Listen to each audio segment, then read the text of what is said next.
हर जगह पे श्रवण करेंगे।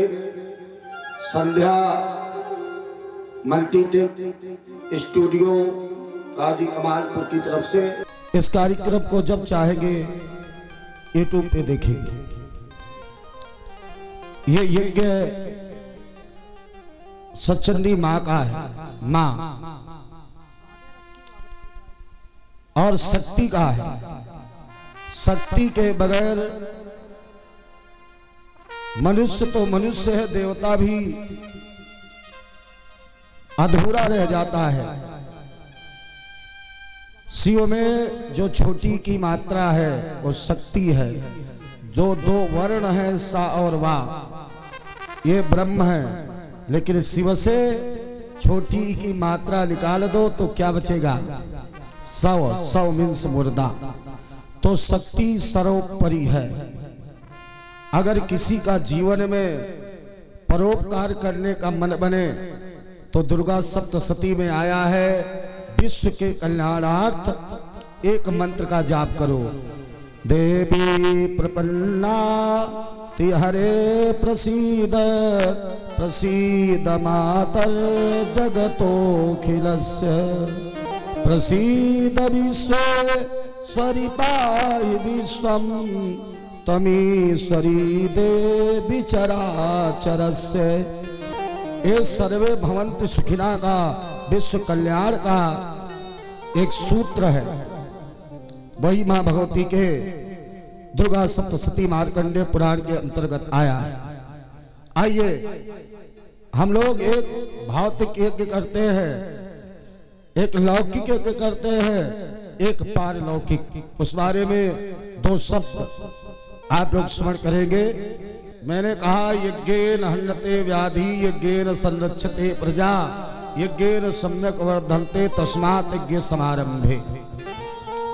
यज्ञ से हमको लौकिक सुख मिलता है, यज्ञ से हमको पारलौकिक सुख मिलता है।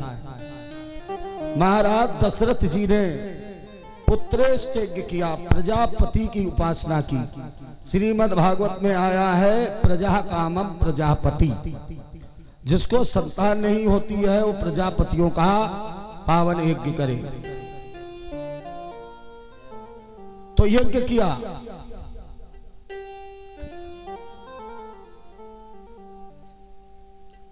और उससे इनको संतानों की प्राप्ति हुई। अगर दशरथ जी यज्ञ करते हैं, उनके घर में परब्रह्म परमात्मा उत्पन्न हो जाते हैं, तो एक यज्ञ हम बाहर करते हैं, जैसे सचंडी महायज्ञ हो रहा है, तो यज्ञ के बाद में मिलता क्या है? प्रसाद। वो हव्य। यज्ञ किया कब और किससे करवाया?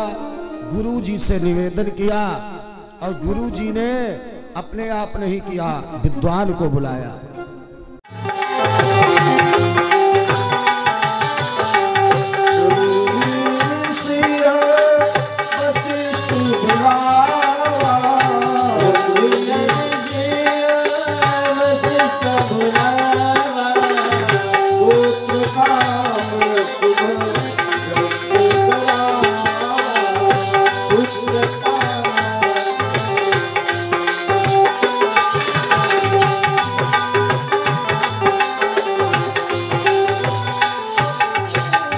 भगति सहित मुनि आहुति है। भगति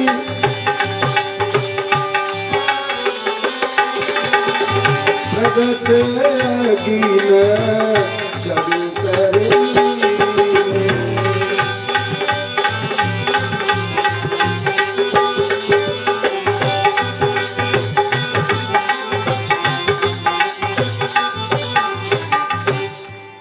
हुआ भगत सहित मुनि आहुति दीन है।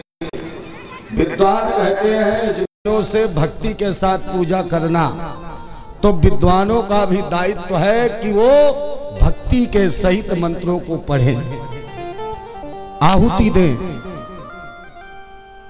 उत्पन्न प्रसाद क्या हुआ? हव्य, खीर। और खीर से 4 पुत्रों का जन्म हुआ। मैं सिर्फ इतना कहना चाहता हूं, आप अपने अंदर एक खीर बनाएं तो तुम्हारे अंदर वो राम अपनी 4 शक्तियों के सहित उत्पन्न हो जाएंगे। अध्यात्म में कहा गया है, राम की कथा आप लोग श्रवण करते हैं, उसका सार आप देखिए।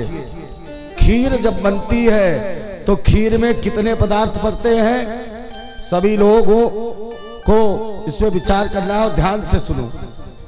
खीर बनती है तो मुख्य कितने पदार्थ पड़ते हैं? 3। कौन कौन? चावल, दूध और चीनी।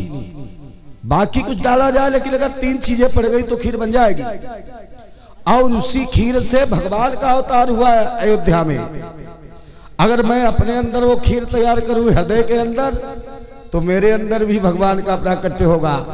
देखिए, ये तीनों वस्तुएं श्वेत हैं, सफेद।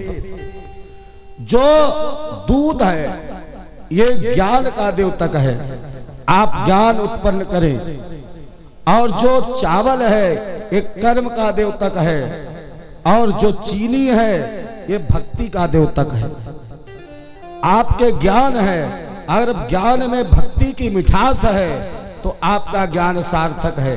दुनिया में ज्ञानी तो बहुत हैं, लेकिन भक्ति की मिठास अगर नहीं है तो ज्ञान सार्थक नहीं। आप कर्म कोई करे, लेकिन अगर उसमें भक्ति की मिठास है, जिसके ज्ञान और कर्म में भक्ति की मिठास घुल जाए, उसी के अंदर भगवान प्रकट हो जाते हैं। अगर दशरथ के यहाँ यज्ञ हुआ, खीर बनी, तो एक खीर बनाओ। आप ज्ञानी कितने बन जाओ, रावण जैसे ज्ञानी बन जाओ, लेकिन भक्ति की मिठास रावण में नहीं थी।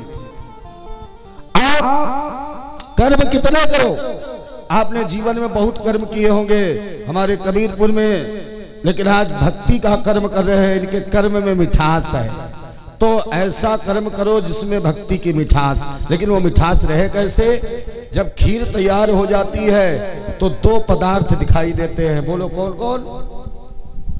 चावल और दूध। लेकिन चीनी दिखाई, मिठास दिखाई ना दे और हो तो तुम्हारे अंदर रामत्व होगा। 4 पुत्र पैदा हुए। कौन? राम, लक्ष्मण, भरत और शत्रुघ्न।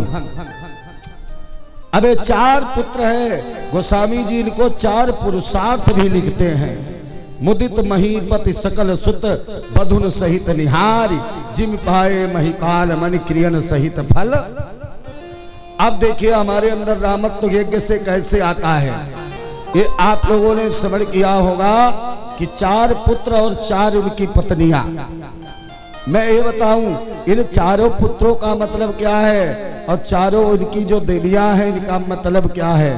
और अगर ये 4 आपकी समझ में आ जाए, 8 लोग, तो तुम्हारे अंदर जो रामत्व सोया हुआ है, गया नहीं है। राम तुम्हारे अंदर हैं, गए नहीं हैं।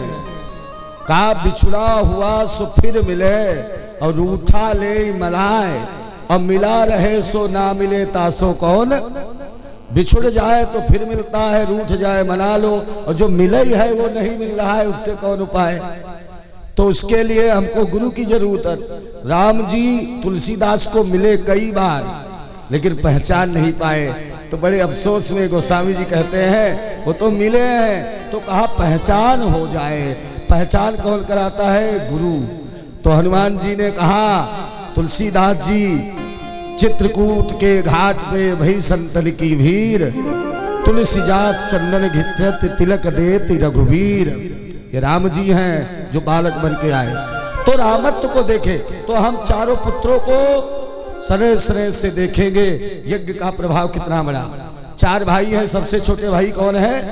शत्रुघ्न जी। शत्रुघ्न जी, शत्रुघ्न का मतलब क्या है? ये शाब्दिक अर्थ निकले, जिसके सुमिरन से शत्रुओं का हनन हो जाए। गोस्वामी जी भी लिखते हैं,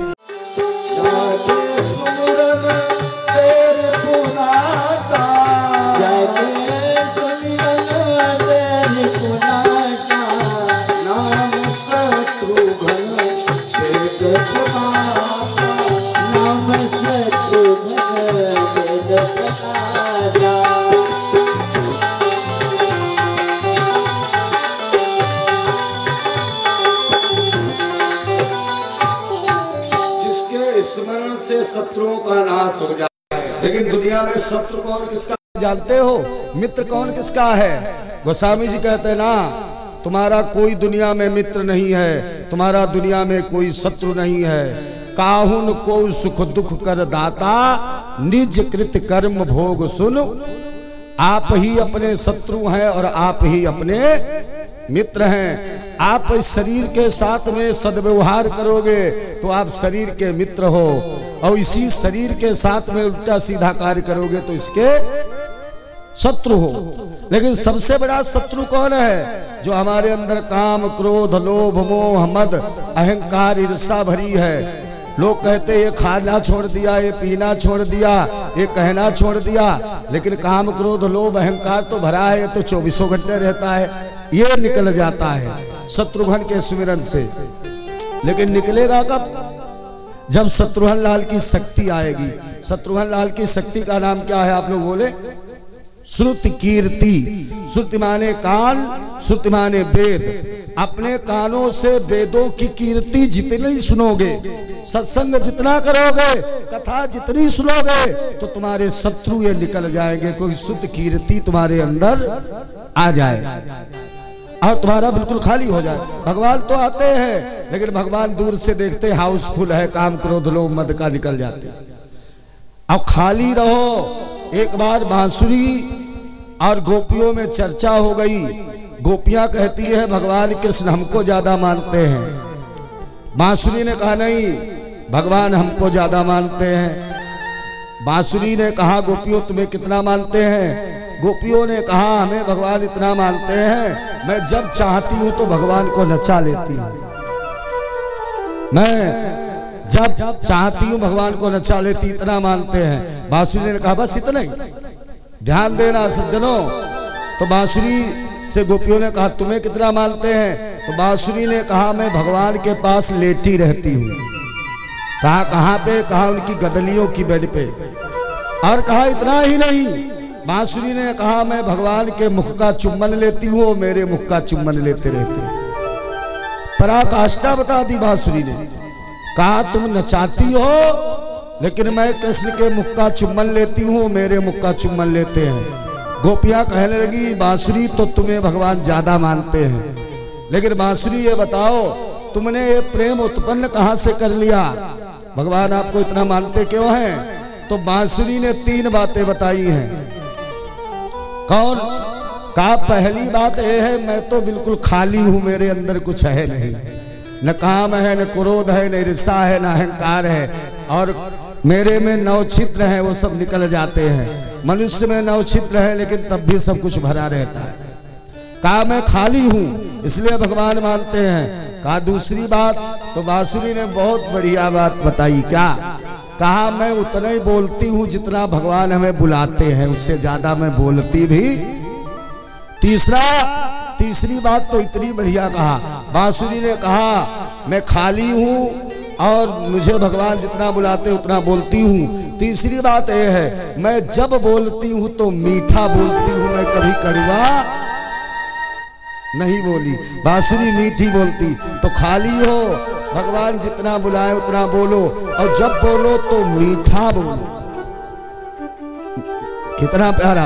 भगवान बांसुरी पे रीझ गए, मुख का चुम्बन लेते हैं। तो जब सुत कीर्ति शक्ति आएगी, कथाएं ज्यादा सुनोगे तो शत्रुघ्न हो जाएगा, तुम्हारा हृदय साफ। अब इनसे बड़े भाई हैं लक्ष्मण।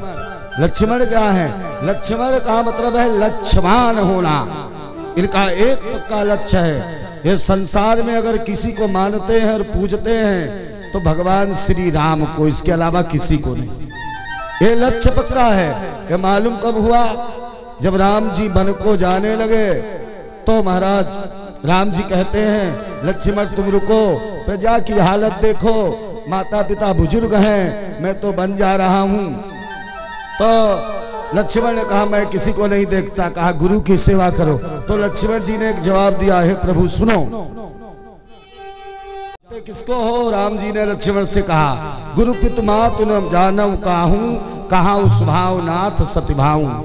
तो लक्ष्मण जी ने कहा मेरे सब ही एक तुम स्वामी।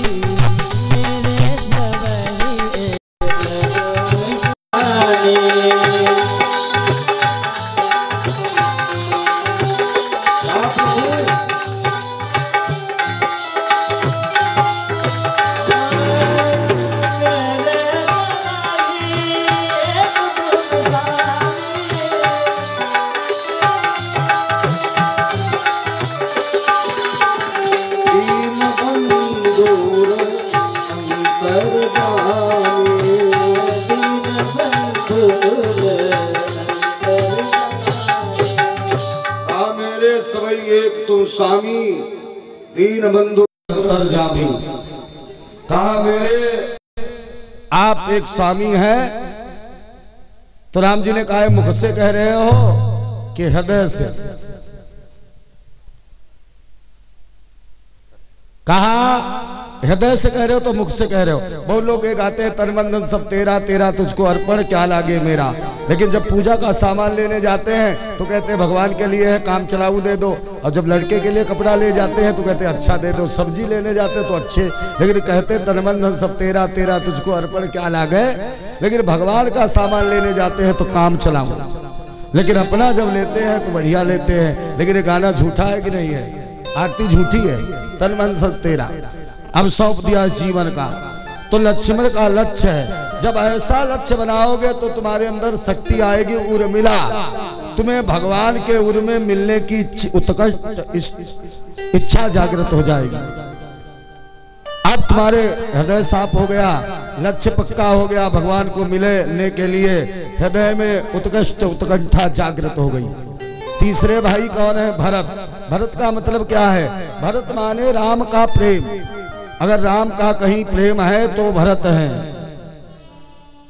श्री राम प्रेम पीयूष पूर्ण हो तो जन्म भरत को सिया।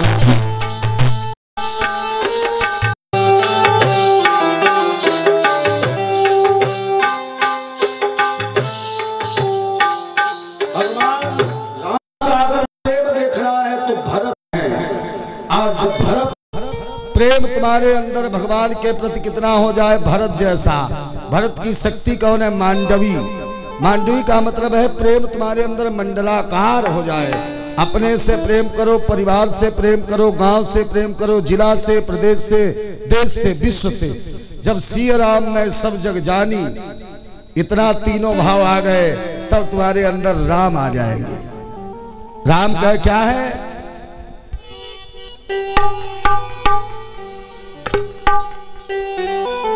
जय आनंद सिंधु सुख राशि,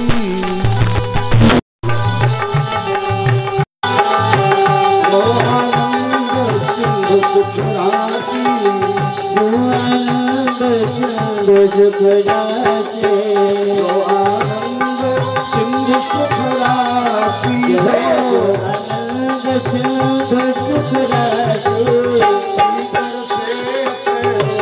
सुख राशि।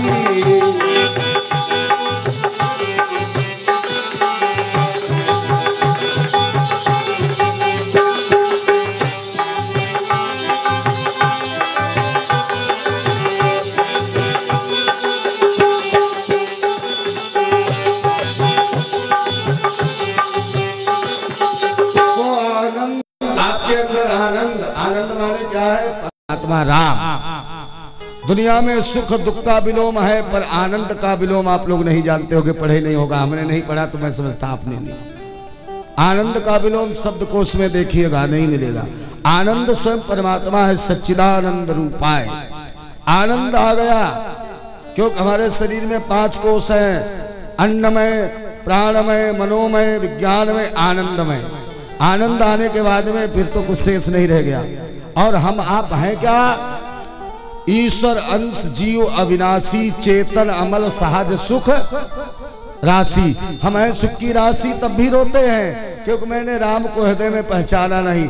लेकिन इतना करोगे तब सो आनंद सिंधु सुख राशि, सीकर से त्रैलोक, सो सुख धाम राम स्नामा, सकल लोकदायक। राम तुम्हारे हृदय में आ गए तो सीता मैया अपनी छाया करेगी, छत्र छाया मां बन करके। धूप अगर हो तो धूप नहीं मिटाई जा सकती, छतरी लगाई जाएगी। तो जब इस प्रकार का हव्य आप यज्ञ में अपने अंदर बना लोगे तो ये शक्ति आएगी, तुम्हारे में रामृत तो जागृत हो जाएगा। तो आपका ये यज्ञ और आध्यात्मिक यज्ञ पूरा हो जाएगा। आइए सचंडी महायज्ञ में कबीरपुर में आप लोग आए हैं। हमारे कबीरपुर के सभी भक्त कनौजिया या अर्कवंशी राठौर, हमारे तिवारी मिश्रा, त्रिवेदी, दीक्षित, सभी शुक्ला लोग लगे हैं। हमारे भैया लोग बड़े तन्मयता से माताएं बहनें लगी हैं। अभी आप हमारे बीच में पधारे श्री रामानुजाचार्य जी महाराज अयोध्या धाम से, उनके द्वारा बड़ी सुंदर राम कथा रात प्रेम की श्रवण करेंगे। उसके बाद यज्ञशाला में अग्नि प्राकट्य अरणि मंथन के द्वारा होगा। आप सभी लोग खड़े होकर देखेंगे कि यज्ञ भगवान कैसे प्रकट होते हैं और उसके बाद न्यौछावर करेंगे। ये दर्शन बड़ा सुलभ और बड़ा ही कल्याणकारी है, तो आप लोग करेंगे। और अब मैं मन सादर समर्पित करता हूँ अपने परम विद्वान भैया रामानुजाचार्य जी को। समय किसी कारणवश ज्यादा है, लेकिन आपको जितना बोलना है उतना बोलेंगे। बोले यज्ञ पुरुष भगवान की।